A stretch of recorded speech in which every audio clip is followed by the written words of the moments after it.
नमस्कार दोस्तों, स्वागत है आप सभी लोगों का हमारे कुशवाहा स्टॉक एनालिटिक्स में। जैसा कि आप सभी जानते हैं कि हम हर बार कुछ ना कुछ नया सीखते हैं और मैं आपके लिए रोज़ जब भी मैं आपके लिए वीडियो लेके आता हूं तो आपके लिए कुछ ना कुछ नया इन्फॉर्मेटिव वीडियो लेके आता हूं। तो दोस्तों, यदि आप हमारे चैनल पर पहली बार आए हैं, वीडियो को पहली बार देख रहे हैं, तो वीडियो पसंद आए तो वीडियो को लाइक और शेयर जरूर कीजिएगा। और चैनल पर पहली बार आए हैं तो चैनल को सब्सक्राइब जरूर कर लीजिएगा ताकि आने वाला वीडियो जो है आप तक पहुँचे।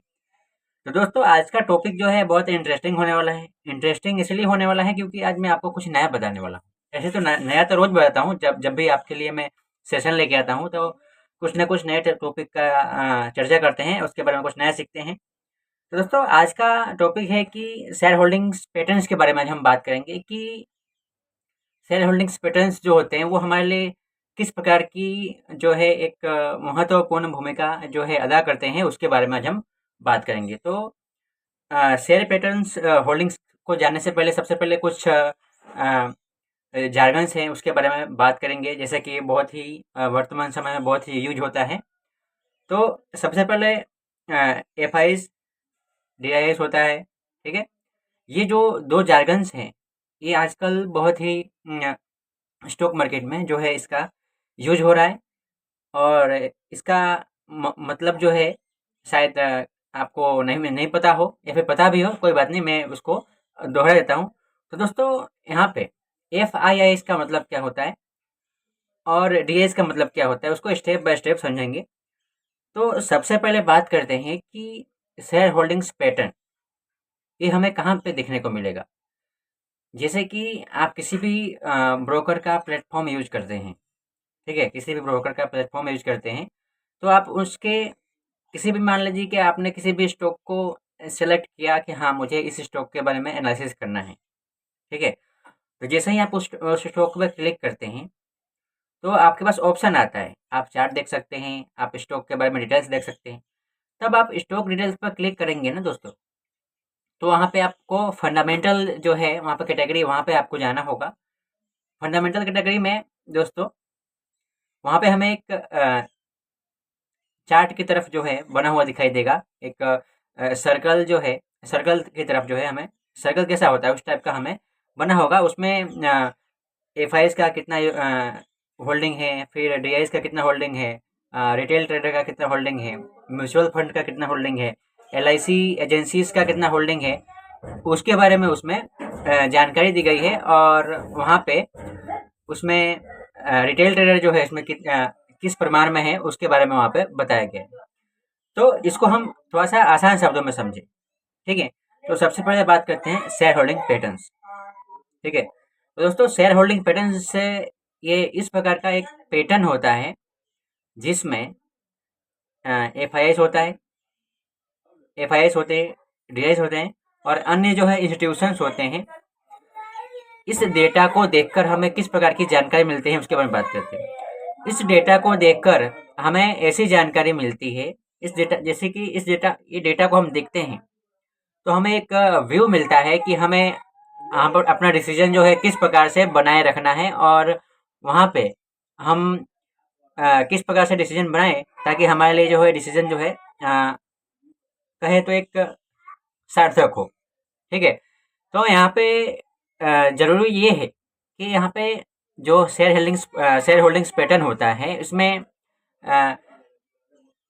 ज़्यादातर जो है इंस्टीट्यूशंस होते हैं, बिग टिकट इन्वेस्टर होते हैं और ये लोग जो है इस किसी भी कंपनी में अपना कदम रखते हैं। जो बिग टिकट इन्वेस्टर हैं, है ना, तो बड़े स्मार्ट मनी है, किसी भी तरह से किसी भी स्टॉक में अपना कदम रखते हैं तो वो ऐसे कदम नहीं रखते। वो उस स्टॉक के बारे में जो है अच्छे से एकदम एनालिसिस करते हैं, तभी उसमें आते हैं। तो एक एक करके समझते हैं। तो सबसे पहले बात करूँगा एफ आई आई के बारे में, ठीक है, फॉरेन इंस्टीट्यूशनल इन्वेस्टर के बारे में, ठीक है। तो ये ऐसे इन्वेस्टर होते हैं, देखिए, फॉरेन इंस्टीट्यूशनल इन्वेस्टर इन्वेस्टर यानी कि ये इन्वेस्टर ऐसे होते हैं जो हमारे देश के नहीं होते हैं, देश के बाहर के होते हैं और उनको हमारी इंडियन मार्केट में, हमारे किसी भी कंपनी के स्टॉक में जो है उनको रुचि होती है। उनको ऐसा उनको लगता है कि हाँ उनका फंडामेंटल सही है, इनका अगले 10 साल से 5 साल से ये कंपनी जो है अच्छे से ग्रोथ कर रही है ना। उनका और भी बैलेंस शीट और भी रिस्क असेट के कितना है, उसमें मैनेजमेंट किस टाइप का है, वो सब उसके बारे में जानकारी लेते हैं। उसके बाद वो उसमें मैनेजमेंट करते हैं। तो ये एफआईएस जो दोस्तों, एफआई जो होते हैं वो कोई छोटे पैमाने में उसमें उनका कैपिटल नहीं होता है, उनका कैपिटल बहुत बड़े पैमाने में होता है। यानी कि अगर वो किसी एक स्टॉक में अपना कैपिटल उसमें इन्वॉल्व करते हैं तो उस स्टॉक में वो उस स्टॉक को मैनिपुलेट करने की क्षमता वो रखते हैं। उनके पास इतना कैपिटल होता है कि, क्योंकि दोस्तों कई बार आपने देखा होगा, नहीं देखा होगा तो कोई बात नहीं, देख लीजिएगा। कई बार आपने देखा होगा कि मार्केट जो है एक नॉर्मल डायरेक्शन में जाता है अप ट्रेंडिंग में, तो उसमें कई बार आपने ऐसा देखा होगा कि प्राइस एक ही बार जंप मारती है। तो ऐसा क्यों होता है? क्योंकि स्मार्ट मनी जो है वहाँ पे अपना ऑर्डर जो है वहाँ पे पंच करते हैं। और स्मार्ट मनी जो है अपना ऑर्डर जो है, कोई भी ऑर्डर हो तो वो अपना ऑर्डर एक बार पंच नहीं करते हैं, थोड़ा थोड़ा करके पंच करते हैं, ताकि जो है मार्केट का जो स्टेबिलिटी जो है बना रहे। एक बार में मार्केट ज़्यादा हाई ना जाए, है ना, एक बार में ज़्यादा मार्केट लो ना जाए, इसका ध्यान रखा जाता है। तो ये स्मार्ट मनी अगर इस स्टॉक में, किसी भी कंपनी के स्टॉक में निवेश कर रहे हैं, ठीक है, किसी भी कंपनी के स्टॉक में अपना हिस्सेदारी ले रहे हैं, तो हमारे लिए ये बहुत ही महत्वपूर्ण जो है इंडिकेशन होता है कि हाँ, एक स्मार्ट मनी जो है, एफआईएस जो है, एफआईएस का कितना परसेंट जो है इस स्टॉक में कितना प्रतिशत जो है एफआईएस ने अपना होल्डिंग्स बढ़ाई है। तो उसके हिसाब से हम गणना करते हैं कि हाँ, ये एफआईएस जो है इतना इसमें होल्डिंग बढ़ाई है, तो यानी कि ये स्टॉक में थोड़ा सा फंडामेंटली रूप से जो है सही है।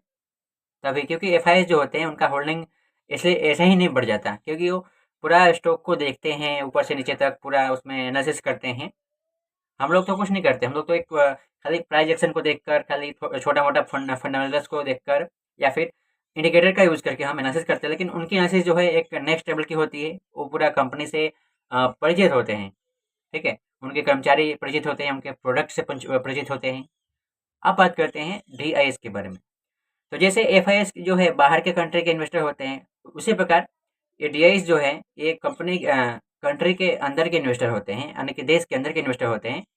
डीआईएस का मतलब होता है डोमेस्टिक इंस्टीट्यूशनल इन्वेस्टर, ठीक है। इसमें ऑर्गेनाइजेशन का समावेश होता है, और जैसे कि हेज फंड, है ना, अन्य म्यूचुअल फंड, बहुत सारे इसमें संस्थाओं का समावेश होता है। और ये व्यक्तिगत भी होता है, जैसे कि कोई भी स्मार्ट मनी, बड़े पैसे वाला, जैसे कि एग्जाम्पल के तौर पर आप सभी जानते ही, नहीं जानते, देखिए राकेश झुनझुनवाला, विजय केडिया, अन्य राधा कृष्ण दमानी, ठीक है, अन्य बहुत सारे नाम हैं, आप सर्च कर सकते हैं गूगल पे।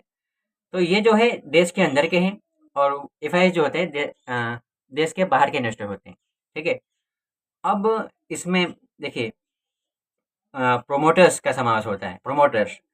प्रोमोटर्स जो होते हैं जनरली कंपनी के ओनर होते हैं, या फिर कंपनी के प्रोमोटर्स होते हैं, ठीक है।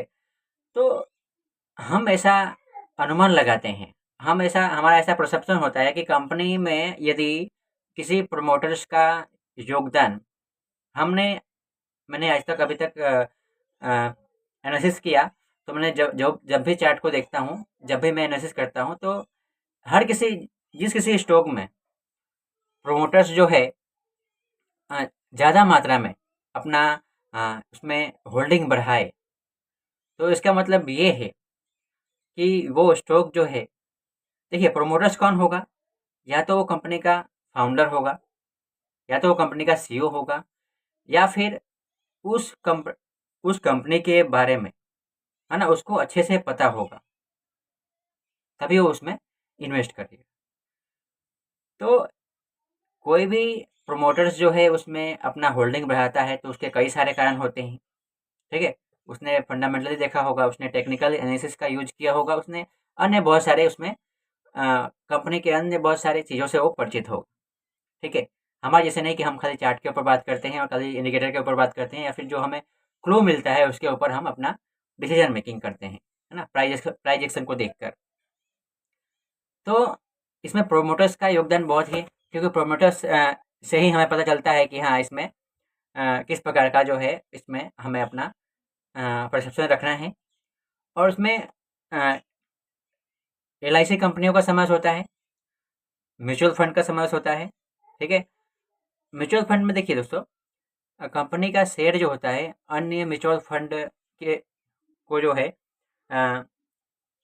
कंपनी का जो शेयर होता है वो अन्य म्यूचुअल फंड के द्वारा जो है वो होल्डिंग किया होता है। तो जैसे ही म्यूचुअल फंड के होल्डिंग्स में बढ़ोतरी होती है, ठीक है, LIC के स्टॉक में, जैसे कि LIC कंपनी के द्वारा जो है उस स्टॉक में से अपना हिस्सा लिया गया होता है ना, होल्डिंग्स लिए गए होते हैं, उसमें बढ़ोतरी होती है।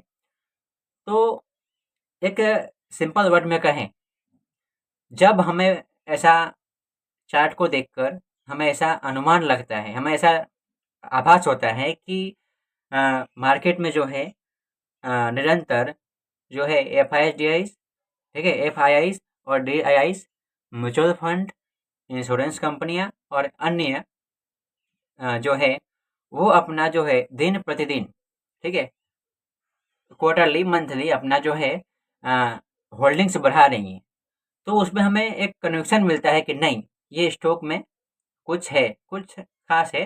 तभी जो है, क्योंकि देखो हम लोग तो एनालिसिस करते हैं, जैसे कि मैं रिटेल ट्रेडर हूँ, हम सभी रिटेल ट्रेडर हैं, तो हम कहाँ तक एनालिसिस कर सकते हैं? हम ज़्यादा से ज़्यादा क्या करेंगे? ज़्यादा से ज़्यादा हम क्या करेंगे?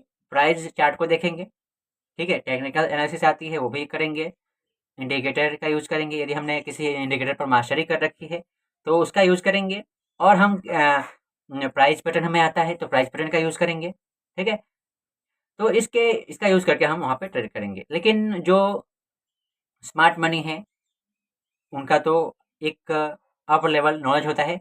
हमें उनको, जो स्मार्ट मनी है, उनके फुट प्रिंट्स को देखकर हमें उनके पीछे पीछे चलना होता है, यानी कि सामने जो बड़े भैया जा रहे हैं उनके पीछे पीछे हमें चलना है, और हमें उनसे कभी भी आगे निकलने की कोशिश नहीं करना, ठीक है। तो ये शेयर होल्डिंग पैटर्न्स जो है हमारे लिए एक बहुत ही महत्वपूर्ण भूमिका निभाता है। शेयर होल्डिंग्स पैटर्न से हमें ये जानकारी मिलती है कि मार्केट का ट्रेंड जो है एंड ऑफ द वीक जो है, या फिर मार्केट का ट्रेंड किस प्रकार से हो सकता है, उसके बारे में हम जानकारी जो है थोड़ा सा हमें कनेक्शन मिलता है कि हाँ, मार्केट में FIs की होल्डिंग कम हो रही है, प्रोमोटर्स की होल्डिंग कम बढ़ रही है, ऐसा तो हमें लगता है कि नहीं, इस स्टॉक में अपना इन्वेस्टमेंट करने जैसा नहीं है, ठीक है। तो दोस्तों, इसको अगर ये इस जैसे कि प्रोमोटर्स शेयर होल्डिंग्स पैटर्न है, इसको अगर आपको किसी भी स्टॉक का देखना है तो आपको सिंपल तरीका मैंने आपको बताया कि उस स्टॉक पे चले जाना है, किसी भी स्टॉक को आपको सेलेक्ट करना है और वहाँ पे जो स्टॉक डिटेल्स है वहाँ पे क्लिक करना है, और क्लिक करके वहाँ पे आपको फंडामेंटल्स जो है उसमें कैटेगरी में जाना है, और वहाँ पे नीचे स्क्रॉल कीजिएगा, नीचे दिखाई देगा, और वहाँ पे उसके हिसाब से हम अपना डिसीजन मेकिंग करना है। जैसे कि लॉन्ग टर्म कोई इन्वेस्टर है, या फिर कोई वीकली चार्ट पे काम करता है, जो 6 से 8 महीने तक का जिनकी होल्डिंग होती है, ठीक है, उनको ये सब देखने की ज़रूरत होती है, ठीक है। क्योंकि यहाँ पे हम अपने पैसे को, ठीक है, अपने मेहनत से किए हुए पैसे को हम स्टॉक मार्केट में लगाते हो, यानी कि हम बिना एनालिसिस किए हम कैसे लगा सकते हैं? यदि हम मार्केट में जाते हैं, हम बाज़ार में जाते हैं, हम नए कपड़े खरीदने जाते हैं, तो कितना हम वहाँ पे देखते हैं कि अच्छा है कि नहीं, कलर सूट करेगा कि नहीं करेगा, है ना? ज़्यादा ढीला तो नहीं है, ज़्यादा टाइट तो नहीं है ना? फटा तो नहीं है कहीं पे, चूहा तो नहीं काट दिया है। ये सब कितना हम उसमें उसका एनालिसिस करते हैं, एक तरफ से कहें तो।